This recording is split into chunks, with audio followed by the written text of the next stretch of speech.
नमस्कार दोस्तों, स्वागत है आपका टीवी 24 नेटवर्क में और मैं हूं अजय सिन्हा।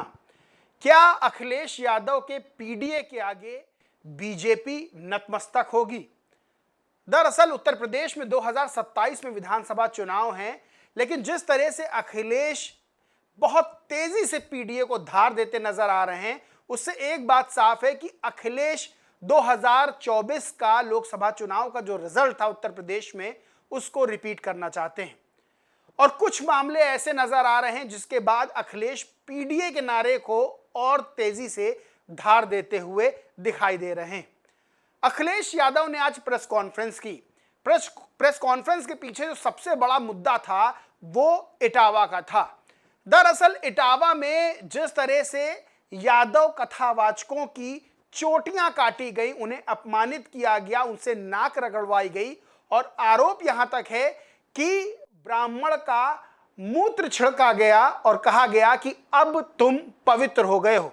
यह मामला अब उत्तर प्रदेश में बहुत तेजी से राजनीतिक तूल पकड़ता जा रहा है। उत्तर प्रदेश में इटावा है, इटावा के बकेवर में एक भागवत कथा चल रही थी। कथावाचक ने पहला श्लोक पढ़ा। जब और आगे वो कथा पढ़ते उससे पहले कुछ लोग आते हैं और वो कथावाचक से उनका नाम पूछते हैं, उनकी जाति पूछते हैं।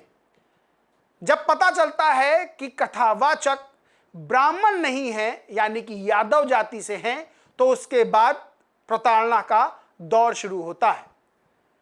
कथावाचकों की चोटी काटी जाती है, उन्हें अपमानित किया जाता है। यह मामला तेजी से सोशल मीडिया पर वायरल होता है और अखिलेश यादव इस मामले को लेकर अब बीजेपी को बड़ी गंभीरता से घेरते हुए नजर आ रहे हैं। अखिलेश यादव ने प्रेस कॉन्फ्रेंस की और कहा कि कुछ वर्चस्ववादी लोग पीडीए के लोगों को दबाना चाहते हैं।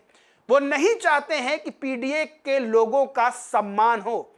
जब कोई कथा सुन सकता है तो वो कथा सुना भी सकता है। यानी कि सीधे तौर पर जो पीडीए की बात है, यानी जिसमें पिछड़ा, दलित, अल्पसंख्यक हैं, इस 90% के लगभग वोट बैंक को लेकर अब अखिलेश यादव ने बीजेपी पर निशाना साध दिया है। आपको बताएं कि बीजेपी 80-20 का फॉर्मूला देते हुए आगे बढ़ती है, यानी कि 80 मतलब हिंदू एकता की बात बीजेपी अपने भाषणों में, अपने चुनावी दौरों में करती रहती है। लेकिन अखिलेश यादव 90-10 की बात करते हुए आगे बढ़ रहे हैं। 90 यानी पिछड़ा, दलित और अल्पसंख्यक। वैसे अखिलेश कई मौकों पर यह भी कह चुके हैं कि अगड़े भी हमारे साथ हैं, लेकिन जो मनुवादी हैं, वो जो शोषण करने का काम पीडीए के लोगों करते हैं, उनको जवाब दिया जाएगा। यानी सीधे तौर पर अखिलेश ने बीजेपी की हिंदू एकता को लेकर निशाना साधा है कि चुनाव के समय सब हिंदू होते हैं, लेकिन चुनाव के बाद पिछड़ा, दलित, अगड़ों में सब बदलते हुए नजर आते हैं। बहरहाल आपको याद होगा 2024 का लोकसभा चुनाव। दरअसल जो पीडीए की बात है, जिस तरह से अखिलेश यादव आगे बढ़ रहे हैं, 2027 में क्या अखिलेश यादव बीजेपी को परास्त कर पाएंगे? इसके लिए 2024 के लोकसभा चुनाव को देखना बेहद जरूरी हो जाता है।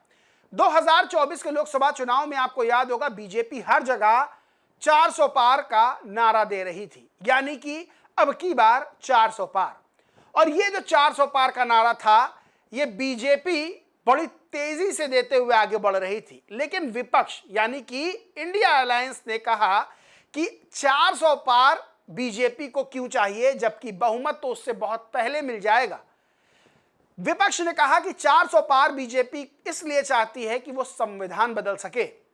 और ये बात चाहे वो अयोध्या सीट से लड़ रहे लल्लू सिंह हो या अन्य नेता हो, उनके बयानों ने और हवा देने का काम कर दिया। लल्लू सिंह ने एक बयान दिया था जिसके बाद लोगों का जो शक था, जो इंडिया अलायंस ने आरोप लगाया था, वो और पुख्ता हो गया। और जब रिजल्ट सामने आया तो ऐसी जीत इंडिया अलायंस को मिली जिससे बीजेपी और बड़े बड़े चुनावी गुणागणित करने वाले कंफ्यूज रह गए, भौचक होकर रह गए। दरअसल उत्तर प्रदेश में 80 लोकसभा की सीटें, जिसमें से 37 सीटों पर समाजवादी पार्टी ने और 6 सीटों पर कांग्रेस ने जीत दर्ज की थी, यानी कि टोटल 43 सीटें। विपक्ष लगातार संविधान की बात कर रहा था, संविधान की प्रति दिखा रहा था, बाबा साहेब डॉक्टर भीमराव अंबेडकर की फोटो दिखा रहा था और कह रहा था कि बीजेपी संविधान बदल देगी अगर 400 पार सीटें उसकी आती हैं। और हुआ क्या कि अंतिम व्यक्ति तक वो बात गई और बीजेपी को करारी हार का सामना करना पड़ा।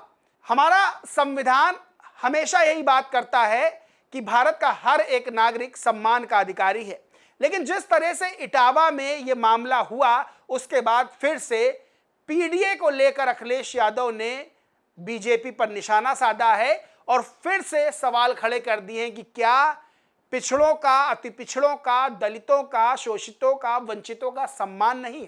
अखिलेश यादव ने ट्वीट करके लिखा, इटावा के बखेवर इलाके के दांदरपुर गांव में भागवत कथा के दौरान कथावाचक उनके सहायकों की जाति पूछने पर पीडीए की एक जाति बताने पर कुछ वर्चस्ववादी प्रभुत्ववादी लोगों के साथ अभद्र व्यवहार करते उनके बाल कटवाए, नाक रगड़वाई और इलाके की शुद्धि कराई। हमारा संविधान जातिगत भेदभाव की अनुमति नहीं देता। यह व्यक्ति गरिमा और प्रतिष्ठा से जीवन जीने के मौलिक अधिकार के विरुद्ध किया गया अपराध है। सभी आरोपियों की तत्काल गिरफ्तारी और यथोचित धाराओं मुकदमा दर्ज किया जाए। अगर आगामी 3 दिनों में कड़ी कार्रवाई नहीं हुई तो हम पीडीए के मान सम्मान की रक्षा एक बड़े आंदोलन के आह्वान पर कर देंगे। पीडीए के मान सम्मान से बढ़कर कुछ नहीं। इसी को लेकर उत्तर प्रदेश कांग्रेस ने भी निशाना साधा और लिखा, इटावा में अराजक तत्वों ने कथावाचक की चोटी काटकर उनका सिर बनवाया और अभद्रता की। जब इससे भी मन नहीं भरा, धर्म के कथित ठेकेदारों ने उनसे महिला के पैरों पर नाक रगड़वाई। कथावाचक का गुना सिर्फ इतना था कि वो पिछड़े समाज से होकर कथा सुन रहे थे। सत्ता पोषित सामंतवादी दलितों, पिछड़ों और गरीबों के लिए काल बन चुके हैं। ये घटना धर्म के ठेकेदारी और आस्था की दुकानदारी दोनों का काला सच सामने रखती है। सत्ता से भाजपा को हटाकर ही मनुवाद की बेड़ियों को तोड़ा जा सकता है, वरना ये धर्म के दलाल आस्था के नाम पर आपके मान सम्मान के साथ यूं ही खिलवाड़ करते रहेंगे। सीधे तौर पर बीजेपी ने, या मेरे पीछे देख रहे होंगे, प्रेस कॉन्फ्रेंस अखिलेश ने की है और सीधे तौर पर भारतीय जनता पार्टी पर निशाना साधा है अखिलेश यादव और कांग्रेस दोनों ने।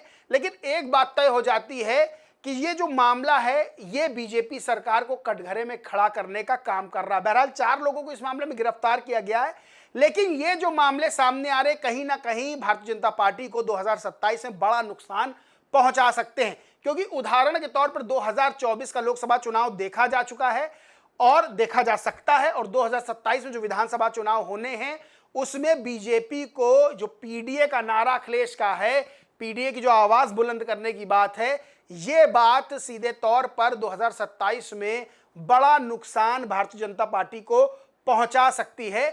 क्योंकि जो 80-20 का भारतीय जनता का फॉर्मूला है लोकसभा चुनाव में, अखिलेश का जो पीडीए का 90-10 का फॉर्मूला था वो इस 80-20 वाले फॉर्मूले पर भारी पड़ता हुआ नजर आया है। बहरहाल देखना ये होगा कि अभी अखिलेश और किस किस तरह से भारतीय जनता पार्टी को घेरने का काम करते हैं। लेकिन जो इटावा में मामला हुआ बेहद शर्मसार करने वाला है और कई तरह के सवालिया निशान भी खड़े करता है कि क्या आज भी लोगों के मन में जो जातिगत भेदभाव है, जो जाति का जहर भरा हुआ है, वो नहीं निकला है। और ऐसे में सीधे तौर पर अखिलेश पीडीए की बात उठा रहे हैं और ये पीडीए का नारा 2027 में 2024 की तरह बड़ा कमाल कर सकता है। बहरहाल दोस्तों, इस पूरे मामले पर आप क्या सोचते समझते हैं कमेंट करके जरूर बताएं। वीडियो अच्छा लगा हो तो लाइक करें, शेयर करें, चैनल को सब्सक्राइब नहीं किया तो सब्सक्राइब करके बेल आइकन जरूर दबा लें। धन्यवाद।